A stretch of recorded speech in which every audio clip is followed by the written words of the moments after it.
I want to welcome back to the league race this time with TTML for the final week of Sprint League, starting at Brazil, a track I quite enjoy and one where the setup just works. I can't really explain it. It just works. It just works. It's like 2-6 wings, stick down the fuel. This hasn't always been a happy hunting ground for me in the past, but I quite enjoyed this year for whatever reason. It just has a nice flow to it. There's a few areas you could use the back end, and that's just part of it, but I really enjoy it. It wasn't the worst lap, not the greatest lap either. 7-7 for one shot. I'm not too upset with, to be honest, and it's good enough for fourth place on the grid. So it's a short blast around Brazil. So it's nice. Poor old Stephen is very worried about Perpetuum stealing his title. So yeah, for me though, I had no such stress. Here we go then. Faxland in front. Be interested to see what happens after a failed lobby, by the way. So this is already in the second session. So away we go. The first one failed off the in the flipping after the first round. Just started just and then blank. Into turn one, I thought I'd stick my nose in there against Faxland, but nothing really to materialise in the end. Not the greatest run through turn two. But anyway, on to the rest of Pasta we go. And yeah, just going to hold station basically in P4.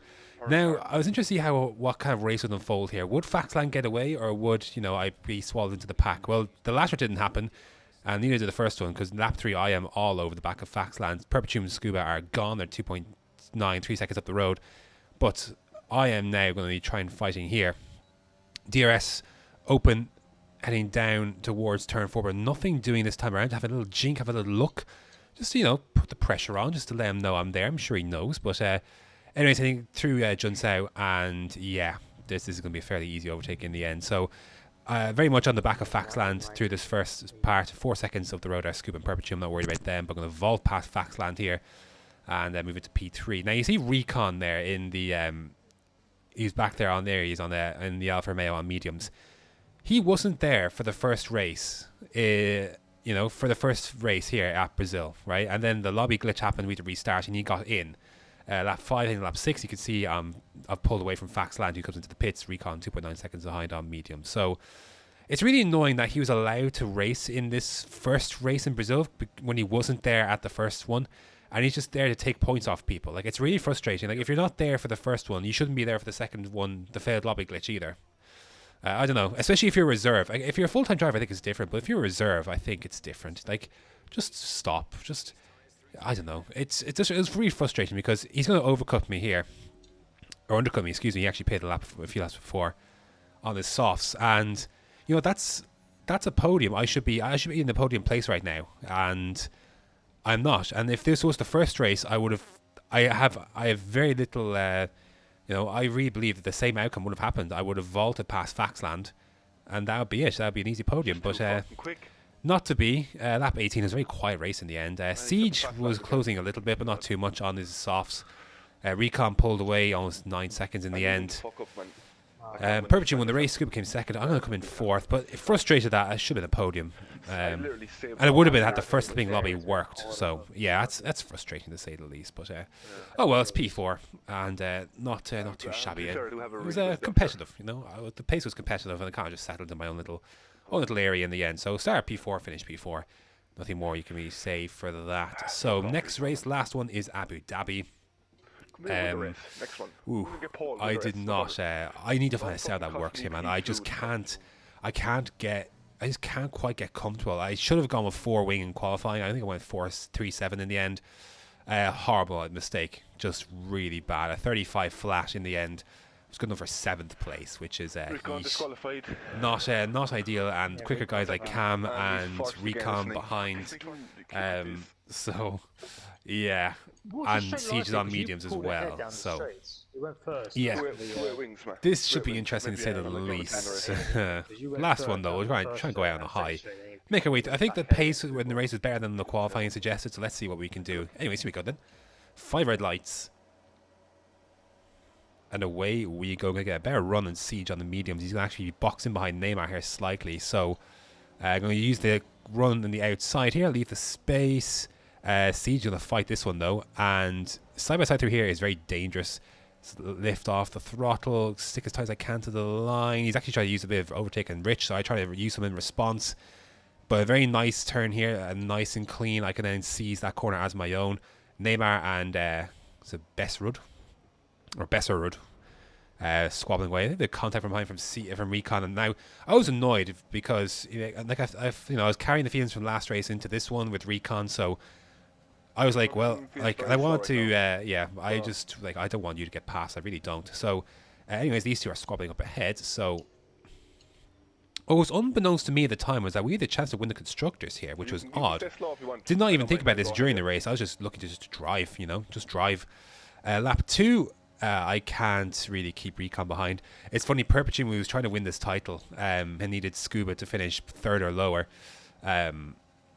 was literally doing a Hamilton from 2016. There goes Faxan into the barrier, so that is him out. I've got Cam here, and I'm going to try to slip into the back of Recon. I'm trying to focus in front more so I'm behind. Come out to the right. Just a bit. I moved a little bit to the left. I was gradually getting back within Recon's flipping slipstream, and then I was looking at this in slow motion afterwards as well.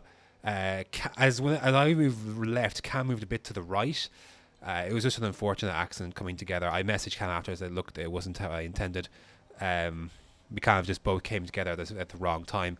There goes Neymar and Besserud there, so that moves up into another spot there. But there are 2 spots for that matter. Now I'm running in fourth somehow, so the stars have aligned, it seems.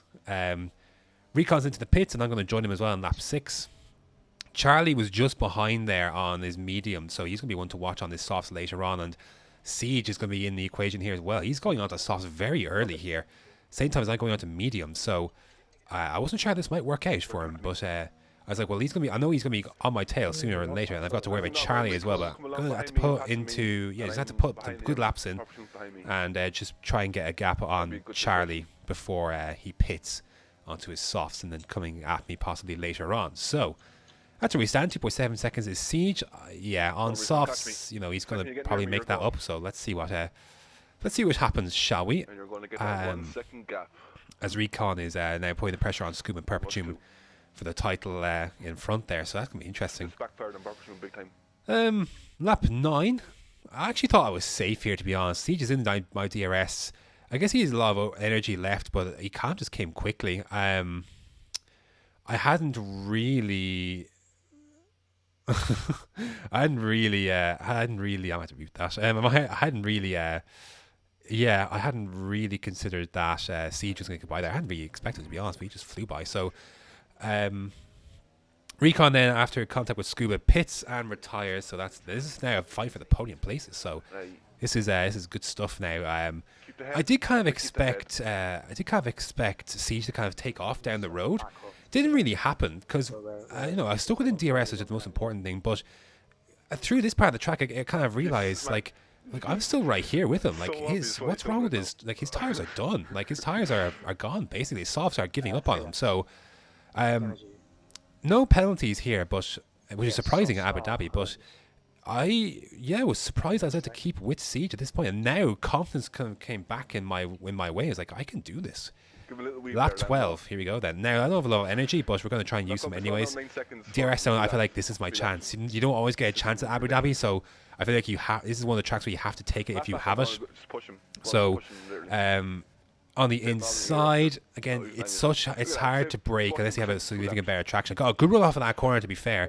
I thought that was going to be enough, but Siege's run is equal to it, and I've run out of ERS here. I overfueled the car significantly, so I can play with as much rich as I want. But then Siege takes that position back. So this is good racing. Like this is good stuff. And Charlie then is getting close to this equation too on his soft. So I wasn't too worried right now. But if he got within DRS, I would have been worried. And lap 13, he's not in the DRS zone in the detection, but I am again. And I decided this time I'm not going to do it here. I could do it here. I was like, no, let me bide my time. I'm going to wait for the second DRS straight coming up because I don't want him to be able to reply to me, and I can then use my better tires then to get away in sector 3. So let's go then. Let's see what we can do about this. Using all my ERS that I have left, DRS Rich, he can't fight this, and I'm going to be very cleanly through before the braking zone. So we're going to go through, sector 3, and yeah, I'm going to try and pull away now. Going to fast forward. I need about 6-7 tenths or so to really make this work. I've got a lot of the lap to try and make that up. He's not got the tyres. I used a bit of overtake when I could. Pulled about half a second, and then that only increased, and I was able to get comfortable out of the DRS range. Not out of DRS range, but comfortable to the point where he wouldn't be threatening me. So here we go then. Perpetuum won the race at the fast lap in the last lap. Scuba came second. He won the title. And a very satisfying P3 for myself. Fought for that one. I fought for that one. And the podium I should have got at Brazil, to be honest. But yeah, very happy with that because I earned that. I really did have to earn that one. A bit lucky with the some of the incidents in front, and then unfortunate with the damage to cam behind. But as a result of that, you're going to see the standings here in a sec. But yeah, very very happily earned podium there. I think I did well. It was a good way to end Sprint League. It's been fun. I'm going to miss it. There's your race results. 10 seconds off in the end, but I made some good places up into third there. So yeah, happy days. A good way to end. Really surprised there's no penalties around, to be honest. There's your standings. Scuba wins by 1 point ahead of Perpetuum then. And boom, look at that. 317 points for myself in third place. A little trophy there. See that on the right-hand side? Do you know what that's for? It's because we won the fucking Constructors. Boom. Myself and Neymar got the job done. I did most of the heavy lifting, to be honest. So we're going to look at the constructor standings now. It was actually quite close in the end. There's quite a number of teams that were really involved here. It was really interesting if it actually appears. I actually left this in for way too long. Oh, well, you look at this for a little while there. It is 430 points, 8 ahead of Mercedes. McLaren not too far away either. Red Bull. McLaren were the ones leading heading into this one, but yeah. They fell off, and Red Bull and Ferrari weren't too away either. Sorry, Scuba and Ferrari weren't. Scuba and Perpetuum, weren't too far away either. So yeah, that was cool. That was a cool way to get it done with the constructors as well. So that was nice. That is going to do it for Sprint League. Unfortunately, Sprint League is not coming back next season. That's a shame. I was hoping it was. I was expecting and told it was, but things changed. I am trying to get into TTML Division 3 on Thursdays. We'll see how that goes. I'm hopeful I can, and hopefully taking the challenge there. Like Sprint League, something a bit more competitive compared to the FTRL, for example. Well, sorry, that's not. As in something I can compete a bit better and for some more consistent points paying positions compared to FTRL, where I can be a bit behind the action. Division 1 FTRL is certainly much more competitive in that from a talent standpoint, shall we say. But yeah. That is going to do it compared to Division 3, that is, I should say. FTL Division 1 is more competitive and challenging than TTML Division 3. Okay, that's what I was trying to say. That's going to do it. Thanks very much for watching, and until next time.